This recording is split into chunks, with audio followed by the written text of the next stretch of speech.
this story will really enhance the horizons of what is possible in business, the ups and the downs. So this gentleman, he's the co-founder and the CMD of Texperts, which is a multinational textile value chain management company. And I'll tell you what a story will teach you. You know, life, it's meant to kick you, to slap you, to push you, sometimes kiss you and hug you, but more often than not, you're going to get hit. How many of you agree? Never back down. Never back down. Because you're going to stand up, you got to face it, you got to fight it, and still move forward. This is how life is. Do you agree, everybody? Do you agree? His story is an epitome of that. And I'll tell you what is the standout about his MBA journey.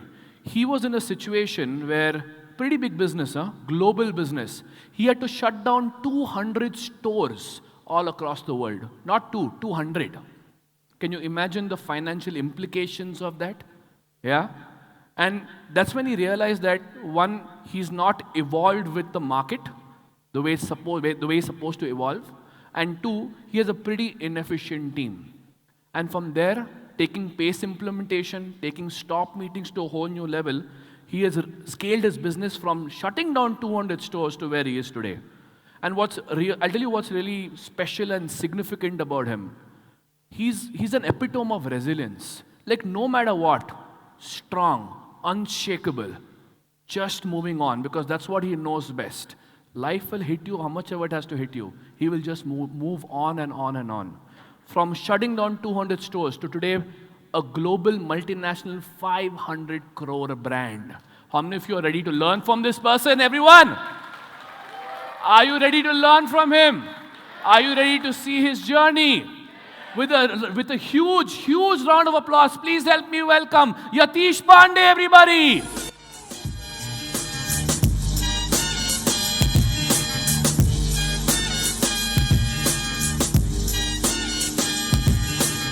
Your time is up, my time is now. You can't see me, my time is now.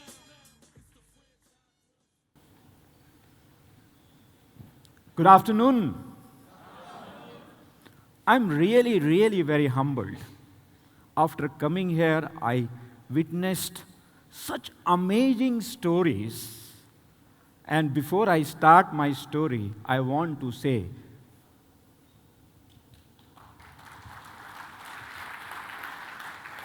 to those stories which are already told here, to those stories which already are going to be scheduled today and tomorrow, and most of all, to all of you, with somebody having that desire to make it big. So my humble salute to all of you.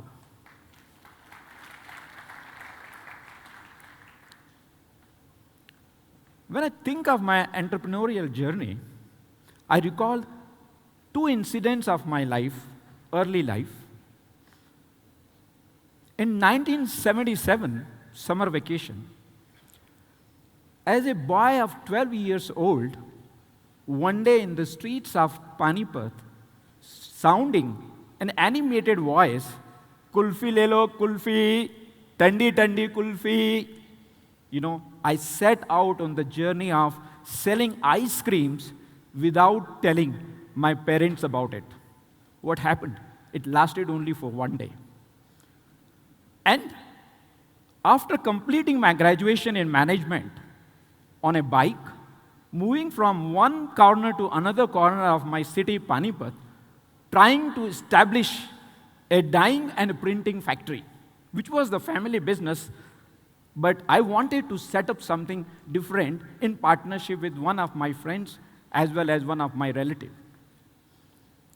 After these two unsuccessful, short-lived stints about entrepreneurship, my journey began in 2002 when I met a colleague of mine named Sharad. Sharad one day expressed that if you want to start a business, I want to be your partner. And another friend of mine encouraged me to set up the company which is known as Texperts today, with its subsidiaries in China, Hong Kong, Vietnam, Canada. And our journey started very humbly in a one-room kitchen apartment where we set up 2 workstations, and in front we put a round table. And that worked like our boardroom, first ever boardroom. And first few years of our journey from 2002 to October 2015 was like a dream come true. We just got the diamond. As our journey proceeded, we 2-member team grew to be a multinational company of 350 people.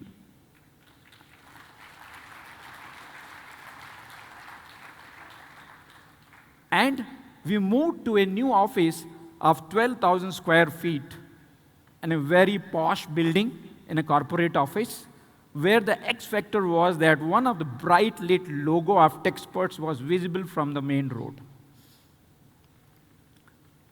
We went on to establish our subsidiaries. The first happened in China, Hong Kong, again in Hong Kong, and again in Canada. We also went on to create a network of our customers and suppliers in more than 60 countries worldwide.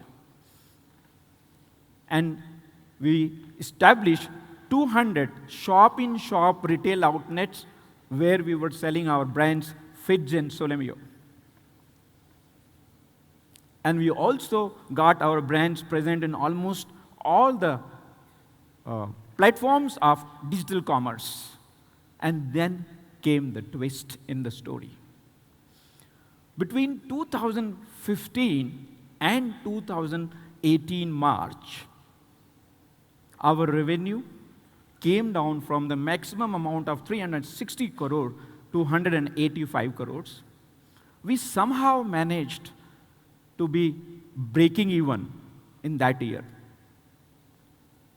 And we almost went through a mental and emotional trauma of having lost one of our very close friend and an ex-business partner.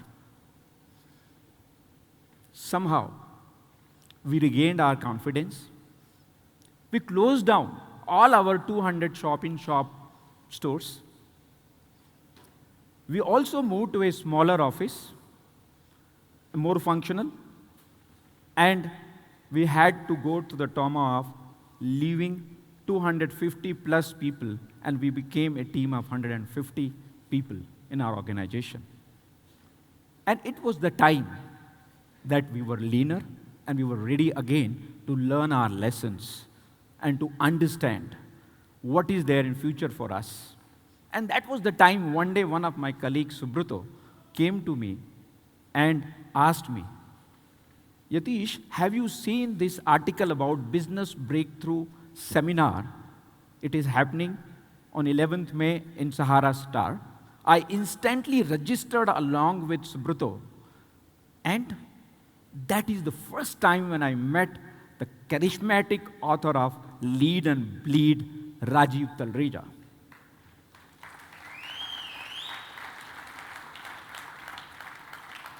And that's the time. It just changed everything. At that time, we were facing the biggest challenge of not being aware what's happening in our business, why our business was going down. I remember on the first day of our business pace program, one by one things started becoming clearer. What happened at that time, we failed to see the changes happening in the environment and the trends and the direction of international supply chain of textiles. And we also started infighting with our ego instead of learning about how to manage fast-paced business growth. And the third thing which we realized that we did not learn the digital technologies which were influencing the entire value chain of textiles and apparels particularly. And the answers came, thankfully, when we started implementing stop meetings. Every 45 days, all our teams started getting together to scan through what was happening in the environment and refine our strategies. Every 15 days, we started reflecting on what's working, what's not working, and what is that which we need to make change with. And every single day, we followed the routine of operations meeting where we executed our tactical plans, and also we also reviewed our operations. And in no time, we were ready. We moved from the stage of struggle to the stability.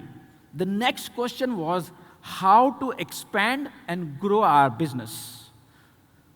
And that is the time when the conversation about building your second line team started ruling our minds and our actions.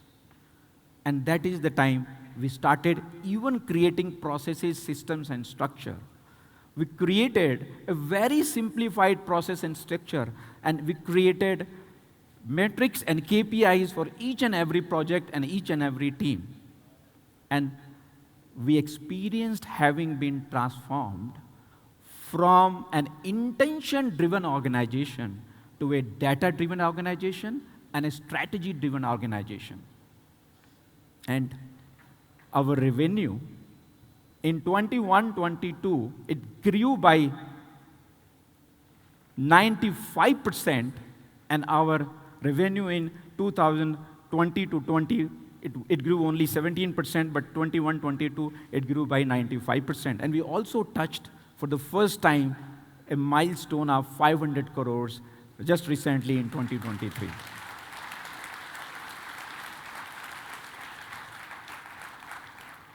Our profitability grew by 150% and 195% in 21-22. And this is the time, we said that this is the time for the strategic change in the direction. And we ventured on a mission of digital transformation of our organization.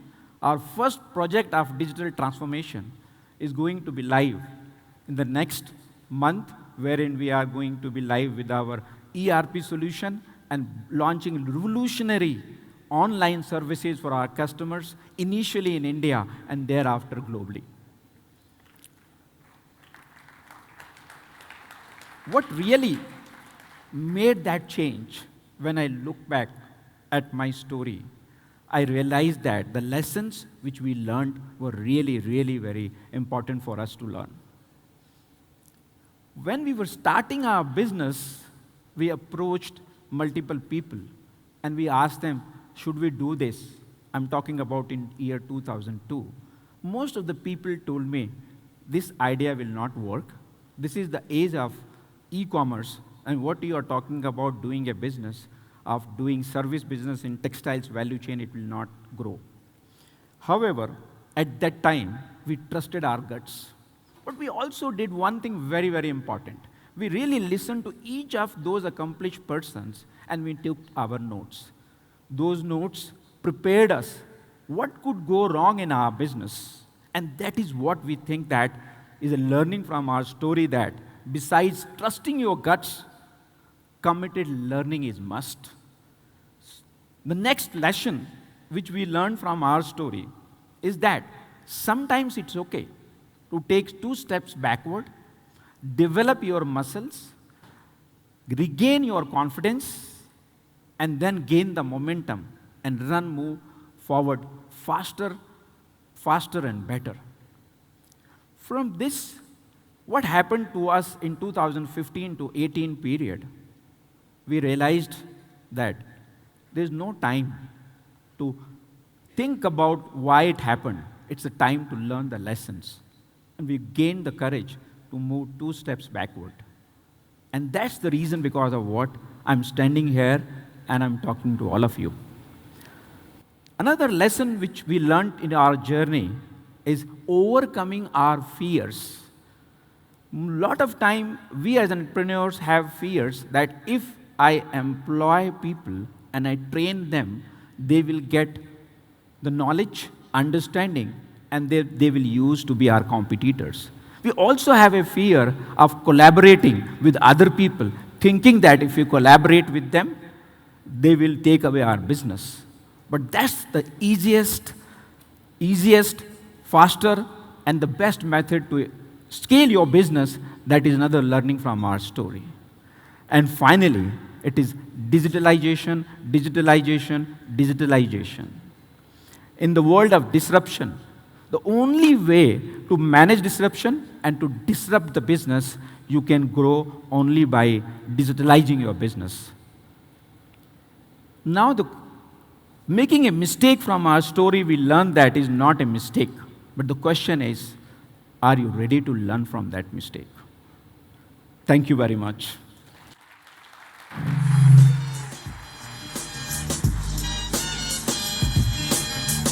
Everyone, give it up for Yatish. Standing ovation. Come on. Your time is up, my time is now. You can't see me, my time is now. You know, while Yatish is here, I must say this. You've seen what he's done. You've seen what he's built. But one thing which really stands out about him is the humility with which he carries himself. How many of you can see that? Shout a yes. Another round of applause for Yatish, everybody. Come on.